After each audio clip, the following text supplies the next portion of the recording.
श्री राधे राधे, जय श्री राम, जय हनुमान। फेसबुक के मित्रों, यूट्यूब से जुड़े हुए सभी दोस्तों को नमस्कार और श्री राधे राधे। आज मैं वैश्विक मंच पर एक चर्चा करने जा रहा हूँ जो पिछले कई 12 दिनों से जो इजराइल, ईरान और अमेरिका के बीच में जो वार चल रहा था, मैं उस वार पर अपनी एक निजी सोच आपके समक्ष रखने जा रहा हूँ।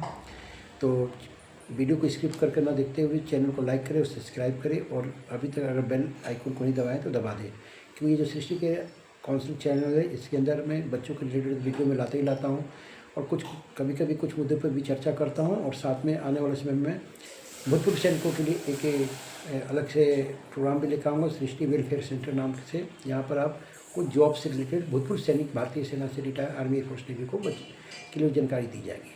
तो अभी मैं चर्चा करने जा रहा हूँ कि जो ईरान और इजराइल और अमेरिका आपस में लड़ रहे थे, आखिर जीत उसमें किसकी हुई।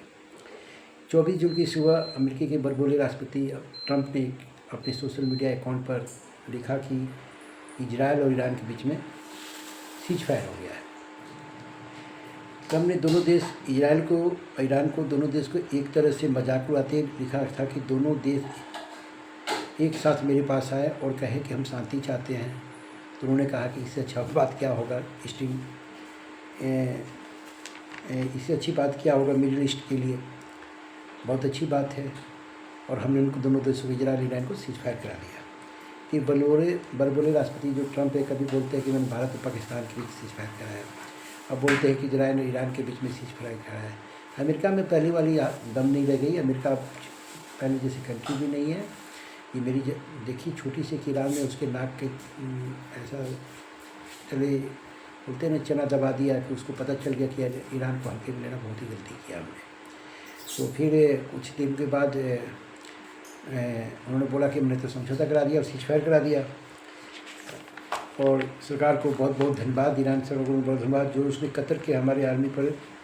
फिर उन्होंने लिखता है कि ईरान ने अटैक करने से पहले ट्रंप को बता दिया कि मैं आपको मिलिट्री बेस पर अटैक करने वाला हूँ, जहाँ पर उसने 14 मिसाइल डाली थी। ऐसा न्यूज़ में भी आया था, जिसमें 13 मिसाइल को हमने मार गिराया और एक मिसाइल को नहीं भी मारा तो भी वो गिर गया। देखिए, कोई देश अगर किसी देश पर अटैक करेगा तो अटैक करने से बचा सकता है। ये दिखाता है कि ट्रंप ने कितनी बड़ी झूठ अपने सोशल मीडिया अकाउंट पर लिखा है। ऐसा कभी हो ही नहीं सकता कि एक देश दूसरे देश पर अटैक करे और वो बचा के अटैक करे। चलिए, वो तो बड़बोले राष्ट्रपति है, कुछ भी बोलते हैं, कुछ भी लिख देते हैं, तो अलग चीज़ है।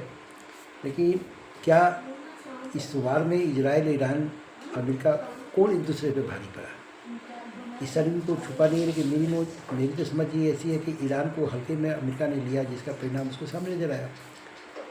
ट्रंप ने इसके बाद कुछ और बकवास की और लिखा कि अब दोनों देश के बीच सीज फायर भी हो गया है। तभी अमेरिका के एक बहुत बड़े न्यूज़ चैनल CNN, जिसने लिखा, उस न्यूज़ चैनल जैसे हमारे इंडिया के अंदर ABP या आज तक न्यूज़ चैनल है, बहुत सारे न्यूज़ चैनल है, तो अमेरिका में न्यूज़ चैनल CNN है। तो उसने ट्रंप के इस झूठ को पर्दाफाश किया और पोल खोल के रख दिया। उसने बताया कि ईरान और अमेरिका में सीज फायर करवाने के लिए कतर का शेख, वहाँ का प्राइम मिनिस्टर शेख मोहम्मद अली शाह ने ईरानी हुकूमत से बात की। ईरान ने जब मंजूरी दी तो ये सीज फायर हुआ। उन्होंने इसे सोशल मीडिया पर ढिंढोरा पीटा। कौन पीटा? अमेरिका के राष्ट्रपति ने पीटा। ईरान ने कहा कि हमने ऐसे कोई सीज फायर पर साइन नहीं किया है। तब तक ईरान ने इजराइल पर अटैक कर दिया और 5 लोग मर गए। कुछ दिन के बाद, सीज फायर होने के बाद ये अटैक होता है, आपने देखे होंगे। फिर इजराइल ने ईरान के न्यूक्लियर साइट पर बोला मैं अटैक कर दिया। अमेरिका भी बोलता है मैं ईरान के न्यूक्लियर साइट पर अटैक कर दिया, उसके न्यूक्लियर को बर्बाद कर दिया। दोनों देश बोले, अमेरिका और इजराइल। लेकिन ईरान ने उनकी ऐसी पुंगी बजाई कि सभी को पता ही है। उसके बाद इजराइल 11-12 जून को जो अपने एयरक्राफ्ट से लगभग 100 बम गिराए थे, उससे बोला कि मैंने ईरान के न्यूक्लियर साइट को बर्बाद किया। फिर 22 जून को अमेरिका ने ईरान पर अटैक किया। अमेरिका, इजराइल दोनों मिलकर ईरान को बर्बाद किया। ईरान ने कहा हमारा न्यूक्लियर सुरक्षित है। देखिए, अमेरिका तो बोला कि मैं बर्बाद कर दिया, वो कहीं का नहीं रहा ईरान। ईरान की जो सरकार थी वहाँ की घोषणा किया कि हमारे जो न्यूक्लियर प्रोजेक्ट थे वो सुरक्षित है, थोड़ा भी उसका नुकसान नहीं पड़ा। इजराइल को, अमेरिका को खुलेआम और मीडिया के द्वारा इस बात को जानकारी दिया। इजराइल को इस अटैक से क्या मिला फिर, या अमेरिका को क्या मिला?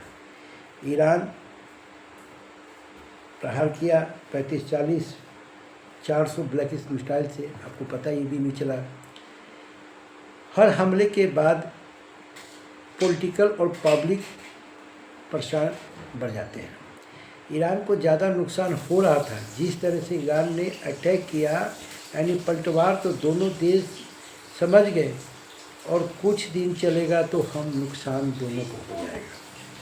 इस चीज़ को अमेरिका और इजराइल समझ गया कि अगर हम ईरान से लड़ते हैं और कुछ दिन और लड़ेंगे तो हमारी कमर तो टूट ही जाएगी, आर्थिक तो मार बनेगी मरेगी, साथ में देश के हमारे जनते भी मर सकते हैं। 12 दिन के बाद अमेरिका इजराइल चाहते तो ईरान का तख्ता पलट कर सकते थे। रसिया ने दोनों देश, अमेरिका ने वियतनाम जैसा छोटा देश को हिला नहीं पाया, तो ईरान कहाँ से हिलेगा। इजराइल अमेरिका कह रहे हैं कि हम अपने टारगेट अचीव कर लिए हैं, लेकिन ऐसा नहीं है, क्योंकि रसिया चीन किसका साथ दे रहा आपको पता ही है। रसिया चीन खुलकर किसकी सपोर्ट में है। तो न्यूक्लियर बम क्या ईरान बनाना छोड़ देगा, या ये तो हो ही नहीं सकता। ईरान न्यूक्लियर खुल के बनाएगा और बनाएगा, और आने वाले समय में वो भी न्यूक्लियर पावर कंट्री बन जाएगा। अमेरिका इजराइल इसका कुछ नहीं कर पाएगा। और अमेरिका तो रह ही नहीं गया कि रसिया और चीन बैक साइड से किसको सपोर्ट कर रहा है, सबको बताइए। चीन किसको सपोर्ट कर सकता है। इजराइल अपने दुश्मन से 10 कदम आगे सोचता है, ये भी लोग कहते हैं, तो किताबों में मैं पढ़ा हूँ, समझता हूँ। तो बहुत जल्द एक अलग फॉर्म में नज़र इजराइल भी आएगा। तो ऐसा नहीं कि अगर दोनों देश के बीच में सीज फायर हो गया है तो दोनों देश हाथ पर हाथ धर के बैठेंगे, कभी नहीं हो सकता ऐसा। इजराइल के बारे में लोग को पता है कि कई साल के बाद दुश्मन खोज के मार रहे थे। ईरान भी कमज़ोर नहीं रह गई, क्योंकि अमेरिका जैसे शक्तिशाली देश को जब वो पंगु बजा सकता है, तो इजराइल को झटका देने में भी कुछ नहीं हो सकता है, कुछ बड़ा ही कर सकता है। तो ये है आखिर जीत किसकी हुई, अमेरिका, इजराइल और ईरान। मेरी समझ में इस बार में ईरान जीत गया है, और अमेरिका अब वैश्विक स्तर पर, विश्व स्तर पर जो पहले उसका वैल्यूशन था, जो अगर वो कह देता था तो कुछ दोस्त सोच में पड़ जाता था, वही अमेरिका ने बोला। अब अमेरिका पहले जैसा नहीं रहा है, और हमारा भारत देश भी अब कहीं ज़्यादा उनसे शक्तिशाली सोच रहा है। इस चीज़ को मैं जान रहा हूँ।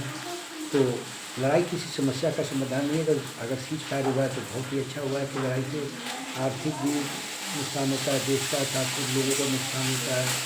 तो चलिए अब आगे देखिए।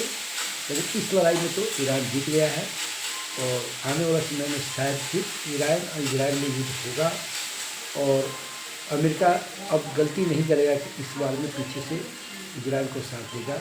अगर ऐसा करता है तो रूस और चाइना खुल करके भी ईरान के साथ आ सकता है। तो सृष्टि के council one call all solution, आखिर इस वार में कौन जीता, आपके समझ मैंने अपने स्पीच को रखा हूँ। और कैसा लगा, चैनल को लाइक करें, सब्सक्राइब करें, शेयर करें। जय हिंद, जय भारत। आगे देखें, आगे तो मैंने आपको बता दिया। अगर गलती से अमेरिका आप सपोर्ट करेगा तो रूस और चाइना ईरान के साथ आ सकता है, और जितना जल्दी सीज फायर हुआ है वो अच्छा ही हुआ है। तो अब देखिए भारत और पाकिस्तान के बीच सीज फायर चल रहा है, लेकिन कितना दिन सीज फायर चलता है। आई एम इसमें मुझे पता है ना बॉर्डर पर क्या सिचुएशन होता है। सीज फायर तो जरूर है, दोनों देश तो एक्टिव मोड में रहते हैं। कोई नहीं चाहते कि भैया हम पीछे पड़ जाए।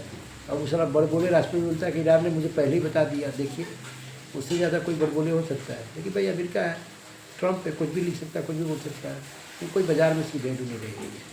तो बस चैनल को लाइक करें, सब्सक्राइब करें, शेयर करें। जय हिंद, जय भारत।